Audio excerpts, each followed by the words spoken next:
The story of my experiment with truth.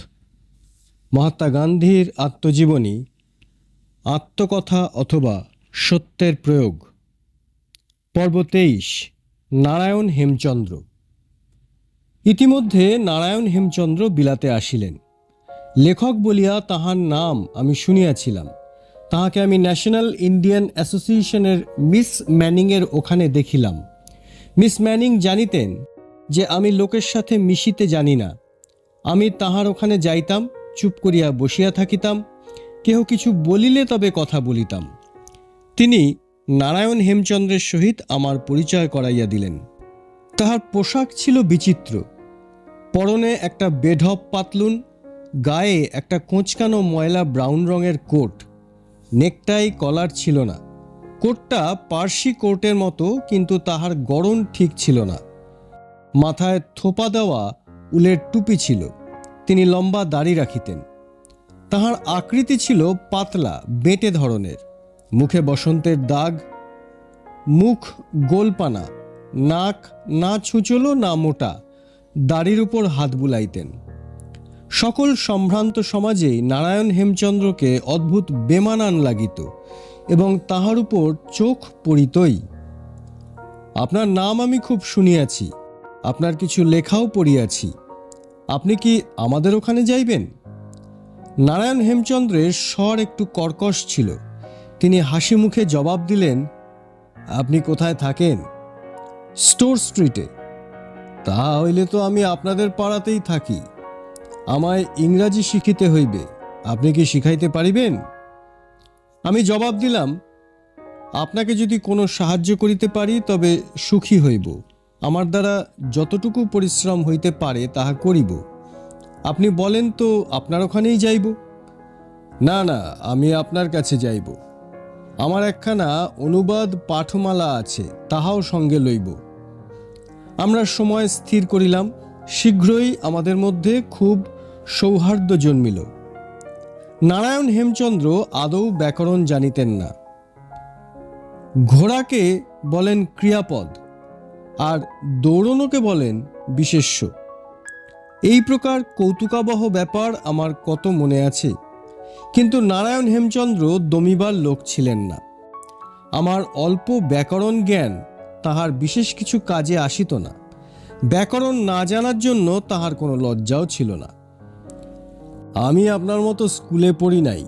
আমার ভাব প্রকাশ করার জন্য ব্যাকরণের আবশ্যক হয় না। দেখুন, আপনি কি বাংলা জানেন? আমি বাংলা জানি। আমি বাংলায় ঘুরিয়াছি। আমি গুজরাটবাসীকে মহর্ষি দেবেন্দ্রনাথ ঠাকুরের পুস্তকসমূহের অনুবাদ উপহার দিয়েছি। আমাকে এখনও অনেক ভাষা হইতে তর্জমা করিয়া গুজরাটকে দিতে হইবে।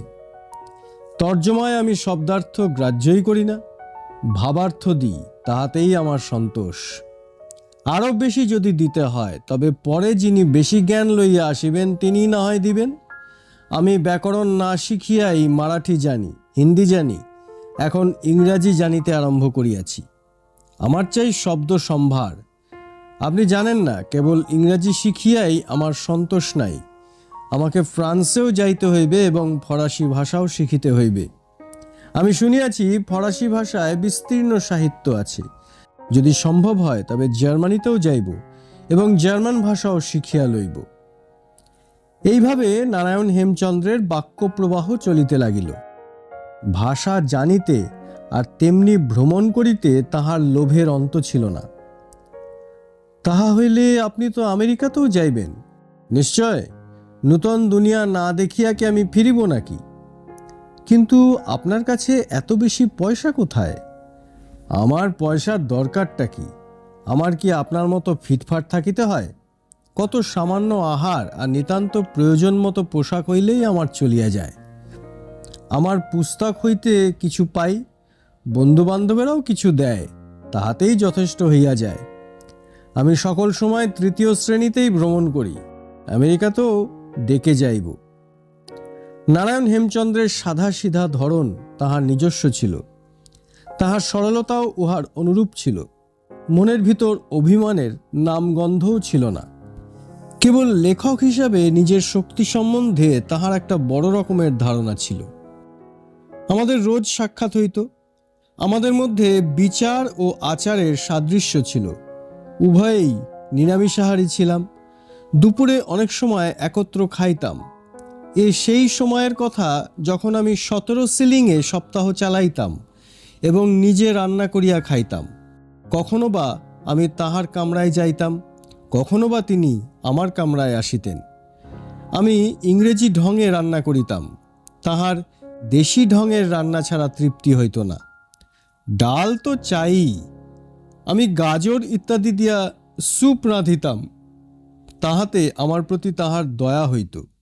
কোথা হইতে তিনি যেন মুগ জোগাড় করিয়া আনিলেন। একদিন আমার জন্য মুগের ডাল রাঁধিয়া আনিয়াছিলেন। আমি অত্যন্ত তৃপ্তির সহিত তাহা খাইয়াছিলাম। এইভাবে একে অপরকে রাঁধিয়া দেওয়ার পালা চলিল। আমার তৈরি খাদ্য আমি তাহাকে দিতাম, তিনি আমাকে দিতেন তাহার তৈরি আহার্য। এই সময় কার্ডিনাল ম্যানিংয়ের নাম সকলের মুখেই ছিল। ডকের মজুদদের যে হরতাল হইয়াছিল, জন বার্নস ও কার্ডিনাল ম্যানিংয়ের চেষ্টায় তাহা শীঘ্রই বন্ধ হইয়া যায়। কার্ডিনাল ম্যানিংয়ের সাধাসিধা ধরন এই সম্বন্ধে ডিসরেলি খুব প্রশংসা করিয়াছিলেন। সেই প্রশংসা আমি তাহাকে পড়িয়া শুনাইলাম। তিনি বলিলেন, তাহা হইলে তো আমার এই সাধু পুরুষের সহিত দেখা করা চাই।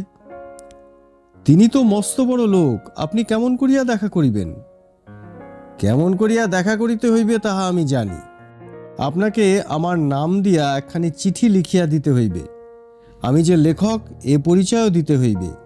লিখিতে হইবে তাহার জনহিতকর কার্যের জন্য ধন্যবাদ নিজে গিয়া দিয়া আসার জন্য দেখা করিতে চাই। আর ইহাও লিখিবেন, আমি ইংরাজি জানি না বলিয়া আপনাকে আমার সহিত দোভাষী করিয়া লইয়া যাইব। ঐরূপ পত্র আমি লিখিয়া দিলাম। 2-3 দিনের মধ্যেই কার্ডিনাল ম্যানিংয়ের জবাব আসিল। তিনি দেখা করার সময় নির্দেশ করিয়া দিয়াছেন। আমরা দুইজনে গেলাম। আমি দস্তুর মাফিক দেখা করার পোশাক পরিলাম, আর নারায়ণ হেমচন্দ্র চলিলেন যেমন ছিলেন তেমনি ভাবে, সেই কোট আর সেই পাতলুন। আমি পরিহাস করিলাম। তিনি আমার কথা হাসিয়া উড়াইয়া দিয়া বলিলেন, তোমরা সভ্যরা বড় ভীরু। মহাপুরুষেরা কাহারও পোশাকের দিকে তাকান না, তাহারা হৃদয়ের দিকটাই দেখেন।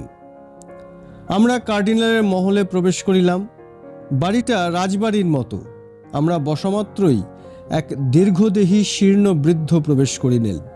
আমাদের দুইজনের সঙ্গেই করমর্দন করিলেন।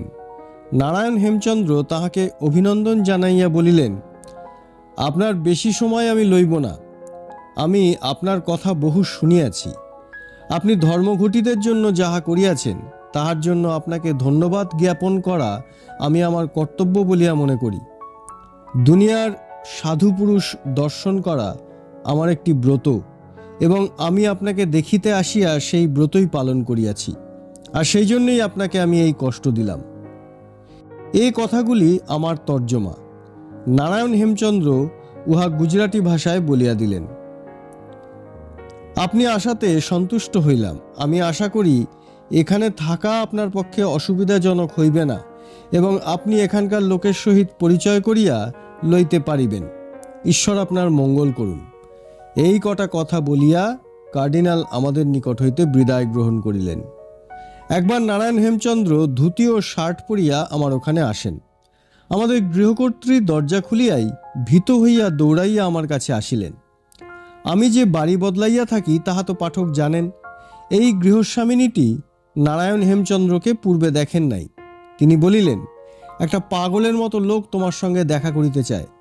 আমি দরজার কাছে গিয়া নারায়ণ হেমচন্দ্রকে দেখিয়া স্তম্ভিত হইলাম, কিন্তু তাহার মুখে চোখে সেই পরিচিত হাস্য ছাড়া আর কিছুই ছিল না।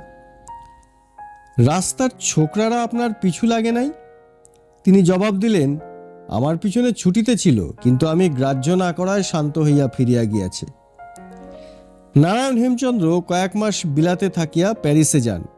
সেখানে ফরাসি ভাষা শিক্ষা করিতে থাকেন এবং ফরাসি পুস্তকের তর্জমা করেন। তাহার তর্জমা দেখিয়া দেওয়ার মতো ফরাসি ভাষা আমি জানিতাম, সেই জন্য আমাকে তিনি উহা দেখিয়া দিতে বলিয়াছিলেন।